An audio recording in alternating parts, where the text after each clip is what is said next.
तकनीकी शिक्षा के गुणवत्ता निर्धारण एवं इंजीनियरिंग पाठ्यक्रमों को वैश्विक पहचान और अंतर्राष्ट्रीयकरण की दिशा में आरटीयू कोटा द्वारा श्रेष्ठ मानक स्थापित किए गए हैं, जिसके पीछे आरटीयू कोटा के कुलपति प्रोफेसर एसके सिंह का मार्गदर्शन और दूरगामी सोच है। प्रोफेसर एसके सिंह को अकादमिक उत्कृष्टता, तकनीकी शिक्षा में असाधारण योगदान, शोध एवं अनुसंधान, तकनीकी शिक्षा के क्षेत्र में नवाचार और उपलब्धियों के लिए लाइफ टाइम अचीवमेंट अवार्ड से भी सम्मानित किया गया है।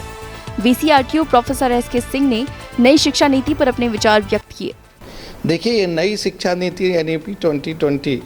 जो अभी हमारे देश में लागू की गई, 36 साल के बाद जो है कोई नई शिक्षा नीति आई। तो नई शिक्षा नीति आई, इसकी एक देश में हमारे बहुत ज़्यादा ज़रूरत भी थी और जो पुरानी शिक्षा नीति में भी काफ़ी कमियां थी, उस चीज़ को ध्यान में रखते हुए ये जो हमारी नई शिक्षा नीति आई है, इसमें सबसे बड़ी बात जो किया गया, जो भी हमारा जो है एजुकेशन का हुआ है, वो एजुकेशन को एक तो सबसे बड़ा ध्यान में यही रखा गया कि एक तो लोकल लैंग्वेजेस में भी जो पढ़ाई होनी चाहिए। तो जैसे कि अभी टेक्निकल एजुकेशन या मेडिकल एजुकेशन में तो लोकल लैंग्वेजेस में या वो अभी थोड़ा मुश्किल रहा, लेकिन कुछ जगह तो हुआ है। अभी हमारे राजस्थान में लोकल लैंग्वेजेस में नहीं हो पाया। और जो नई शिक्षा नीति में जो सबसे बड़ा चीज़ है कि जैसे कि पहले क्या था, अगर मान लीजिए आपने पढ़ाई कहीं एडमिशन लिया और मेहनत करके 1 साल 2 साल 4 साल की डिग्री है तो 1 साल 2 साल कंप्लीट किया, तो लेकिन ऐसा देखने में आता है बाय द वे किसी पर्सनल रीज़न से, बहुत से रीज़न होते हैं जब बच्चों को बीच में पढ़ाई छोड़नी पड़ जाती है। अगर बीच में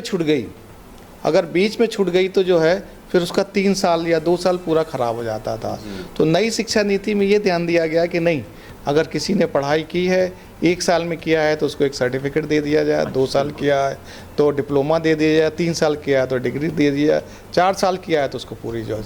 डिग्री जिस तरह की है वो दिया जाए। सबसे बड़ा जो है जिसने नई शिक्षा नीति में ये किया गया, इसका जो है बहुत ही फ़ायदा होगा आने वाले दिनों में। और अभी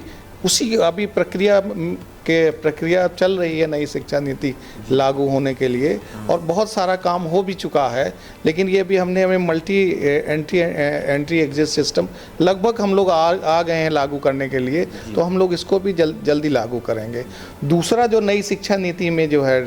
ध्यान दिया गया है वो स्किल बेस्ड एजुकेशन का ध्यान दिया गया। अभी तक ये था कि जो है लोगों को डिग्री ले लेते थे, डिग्री लेने के बाद अगर नौकरी मिल गई तो सब कुछ अच्छा है, अगर नौकरी किसी तरह से अगर नहीं मिली तो फिर जा कर के उनको जो है दिक्कत होती थी कि क्या करें क्या। तो अब जो नई शिक्षा नीति है, राष्ट्रीय शिक्षा नीति 2020, उसमें सबसे ज़्यादा जो है ये ध्यान देगा कि स्किल बेस्ड एजुकेशन होना चाहिए और बच्चों को हुनर देना चाहिए होगा, जिसमें प्रैक्टिकल पे ज़्यादा ध्यान दिया गया है कि बच्चों को वो प्रैक्टिकल ज्ञान होना चाहिए, जिससे जब अपना बाहर जाएं तो अपना वो काम कर सके। अगर नौकरी नहीं मिली, अगर नौकरी मिली भी तो जो है ठीक है, अगर नहीं मिली तो वो अपना काम कर सके। जैसा कि पहले था कि सभी कोई बच्चा जाता था फिर कहीं ज्वाइन करता था तो उसको ट्रेनिंग वहाँ की दी जाती थी। अब धीरे धीरे समय बदल गया है, चीज़ें इतनी फास्ट हो गई हैं कि अब ट्रेनिंग लोग सोचते हैं कि एम्प्लॉयर क्यों हम ट्रेनिंग दें, हमको जो है पहले से जॉब रेडी छात्र चाहिए। तो इसलिए उस तरह से जो शिक्षा नीति में बदलाव की वजह से हम जो ट्रेनिंग दी जाएगी, ट्रेनिंग में ही स्किल दे दी जाएगी, जिससे बच्चा जाके तुरंत बाहर कोई ना कोई काम कर सकता है।